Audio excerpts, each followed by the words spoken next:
అండి. Nowadays every 10 members లో 7 members కి పీసీఓడి ఆర్ పీసీఓఎస్ ఉంటుంది. పీసీఓడి పీసీఓఎస్ వల్ల గర్ల్స్ లో వచ్చే హెయిర్ చేంజెస్ గురించి, దాని సొల్యూషన్ గురించి ఈ రోజు తెలుసుకుందాం. పీసీఓడి వల్ల విపరీతంగా జుట్టు ఊడిపోవడము అండ్ విపరీతంగా అన్వాంటెడ్ హెయిర్ అని అంటే ఇక్కడ చిన్ మీద గానీ, ఫేస్ మీద గానీ, లిప్స్ మీద గానీ అండ్ గర్ల్స్ కూడా బాడీ మీద గానీ మొత్తం హెయిర్ ఎక్కువగా రావడం జరుగుతుంటుంది. ఇలా ఎందుకు వస్తుంది అంటే పీసీఓఎస్ వాళ్ళకి ఈస్ట్రోజన్ అనే హార్మోన్ ఎక్కువగా ఉంటుంది అనమాట. దాని వల్ల మన బాడీలో ఉండాల్సిన హెయిర్ ఎక్కువగా ఊడిపోతూ ఉండడం, ఆ ఉండకూడని చోట ఎక్కువగా హెయిర్ రావడం అనేది జరుగుతూ ఉంటుంది. ఈ అన్వాంటెడ్ హెయిర్ కి మనం చాలా ట్రీట్మెంట్స్ చేయించుకోవచ్చు. Like vaccine, threading, laser treatments ఇలా చాలా చేయించుకోవచ్చు. కానీ ఎన్ని డేస్ అని చేయించుకుంటాం? 1 మంత్, 6 మంత్స్ లేదా 1 ఇయర్ తర్వాత అయినా మళ్ళీ వస్తుంటాయి కదా.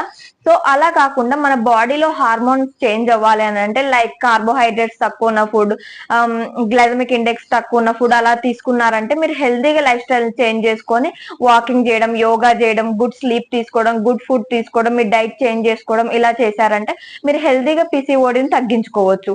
మీలో ఎవరైనా హెల్తీగా పీసీఓడిని తగ్గించుకోవాలి, హెల్తీగా వెయిట్ లాస్ అవ్వాలి అనుకుంటే ఈ కింద కనిపించే నా నెంబర్ కి కాల్ ఆర్ మెసేజ్ చేయండి. Thank you.